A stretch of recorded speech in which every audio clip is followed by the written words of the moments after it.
De la réfection du gymnase à la création du centre de santé, en passant par la rénovation des écoles, à Grigny, depuis 8 ans, une grande part des investissements réalisés sur la ville sont décidés par les habitants. Le résultat d'un long processus. Ça a été compliqué, oui et non. Nous, les choses se sont faites d'elles-mêmes.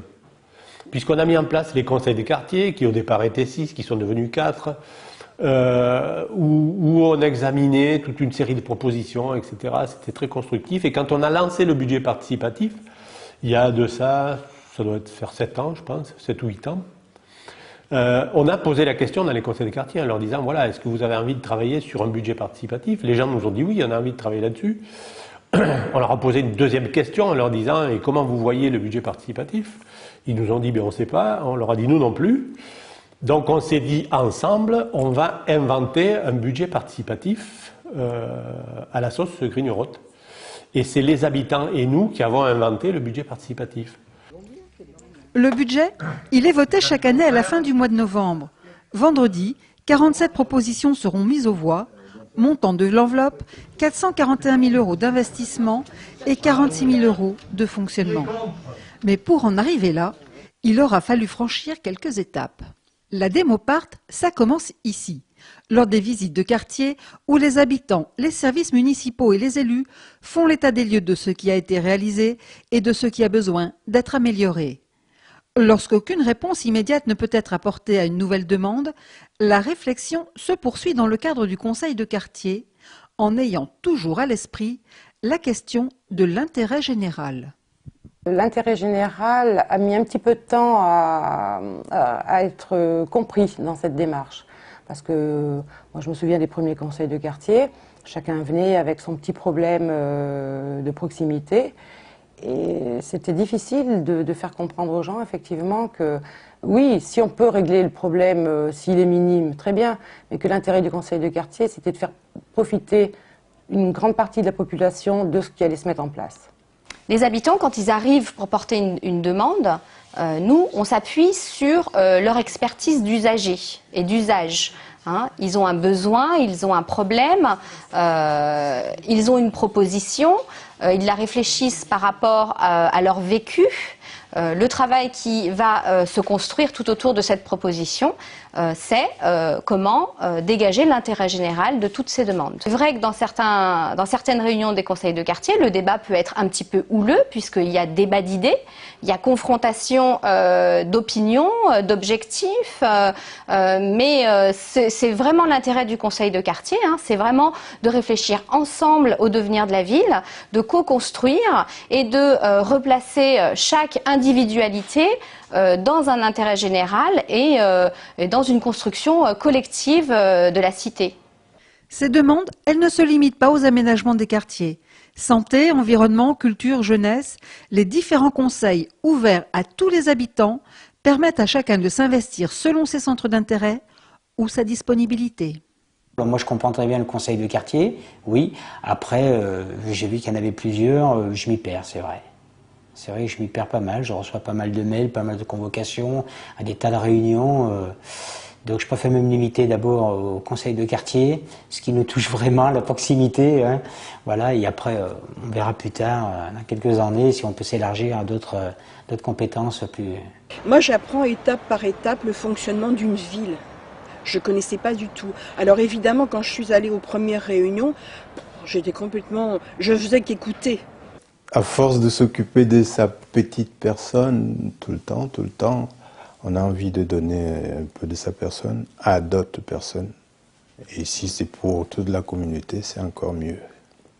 Reste à faire connaître la démarche à tous les habitants de la ville.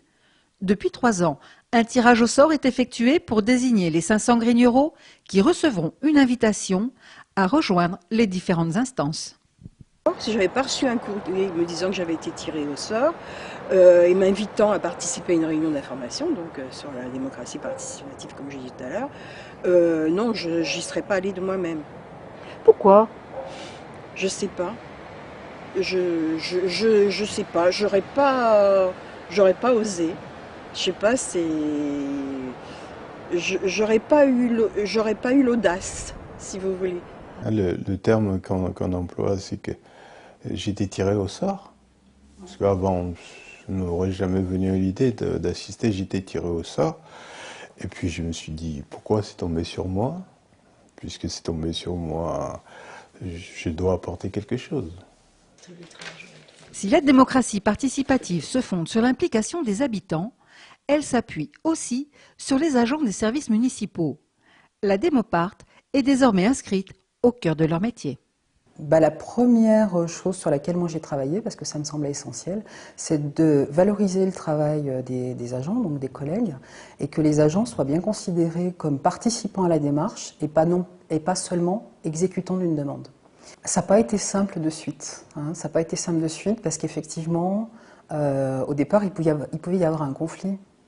Il pouvait y avoir conflit d'intérêts, j'allais dire, entre un responsable de service qui est en capacité de faire des propositions à son élu, à ses élus, pour une programmation à venir, et puis confronté à pourquoi les élus considèrent plus la demande des habitants, alors que c'est moi qui suis expert. C'est pour ça que tout ce travail est engagé, de se dire, je ne suis pas qu'un exécutant, je participe à la démarche. C'est mon expertise qui participe à la démarche. Et c'est dans ce sens-là qu'on a fait évoluer la démarche, c'est qu'on valorise le travail des agents. Alors là, je parle du budget participatif, où les analyses sont essentiellement menées par les responsables de service. Hein, mais il y a tout un travail effectivement aussi au quotidien de tous les agents de l'ombre, si je peux les appeler comme ça, qui s'inscrivent dans la démarche participative, parce qu'ils sont eux au quotidien, effectivement, en lien avec tous les usagers de la ville, tous les habitants et tous les usagers de la ville. Pour les élus, la démocratie participative implique de sortir des sentiers battus de la démocratie représentative. Amener la population à participer aux instances, c'est tout l'intérêt de la démocratie participative. Et c'est pas si facile de faire déplacer les gens et de les amener à venir vous dire voilà, moi, ou nous, ce qui nous intéresserait pour Grigny, pour l'avenir de Grigny, c'est qu'on mette en place pour les jeunes, par exemple, un skatepark. Et faire admettre ça par d'autres personnes que le skatepark n'intéresse pas du tout. Voilà, c'est ça la démocratie participative. C'est que tout le monde trouve un intérêt à ce qui peut se faire. Cette nouvelle manière de faire de la politique modifie petit à petit le rapport entre les élus et les administrés. Les gens comprennent mieux ce que c'est qu'un élu et puis surtout, ils savent qu'ils peuvent nous parler, qu'ils peuvent nous parler sans contrainte. Alors, ils attendent beaucoup. Beaucoup. Les habitants, il me semble qu'ils attendent beaucoup. Je sais pas, des fois j'ai l'impression qu'ils s'imaginent qu'on a tout pouvoir. C'est pas une contrainte, au contraire, moi j'y vais toujours avec beaucoup d'envie. Des fois j'ai du mal à comprendre la réaction de certaines personnes, donc j'essaye de lui expliquer au mieux de ce que je connais. Quand je connais pas, je dis je vais pas vous dire de bêtises, on va se renseigner et je reviendrai. Ça prend du temps. Ça demande des réunions supplémentaires, ça demande surtout le soir, hein, donc pour ma part, moi je travaille à plein temps, donc ça sera toujours après le travail. Ça prend du temps, ça c'est sûr. Et puis on y réfléchit avant, on y travaille. On a envie d'être concret, tout en étant très, je veux pas dire professionnel parce que c'est pas du tout ça, mais quand on emmène une idée, j'aime bien qu'elle soit complète, développer au maximum pour que la personne qui attend de nous une réponse, elle soit vraiment satisfaite. La démocratie participative est devenue un mode de vie, une dynamique dont l'objectif est le bien vivre ensemble. Le budget participatif, vous en pensez quoi? Donc, je trouve que c'est une bonne chose, si tant est que c'est vraiment la population qui décide.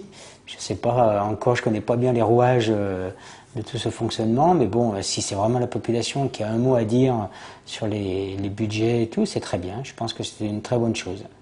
Ça vous paraît normal que les habitants décident des investissements de la ville? Oui. Oui. Je pensais que c'était comme ça que ça se faisait. Hein, Et là, j'apprends que c'était pas comme ça que ça se faisait. Je pensais que c'était comme ça, que les décisions se prenaient depuis toujours. Et là, comme ça se passe, là, c'est bien parce qu'on cible vraiment la nécessité ou les nécessités, hein, les besoins des gens. Et là, on peut pas trouver mieux. Hein. Maintenant, je sais que j'en parle dans ma famille, aux amis, tout. Je leur dis, oh, là, je suis dans une commune, oh, c'est super, on applique la démocratie participative, c'est les habitants, les citoyens de la ville qui décident de leur destin, en fait, qui décident de... C'est une expérience unique, l'expérience de Grigny, qui n'a pas été reproduite ailleurs, même si elle est étudiée ailleurs et si bon nombre de villes viennent chez nous pour voir un petit peu comment on a fait pour mettre en place ce budget participatif.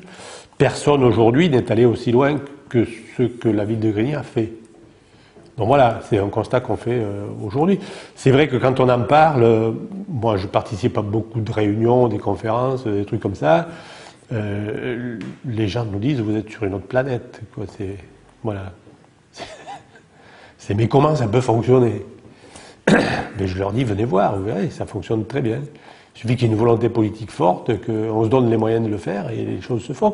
Et l'intelligence collective des gens est beaucoup plus importante que l'intelligence de quelques élus qui réfléchiraient à mettre en place tel ou tel équipement.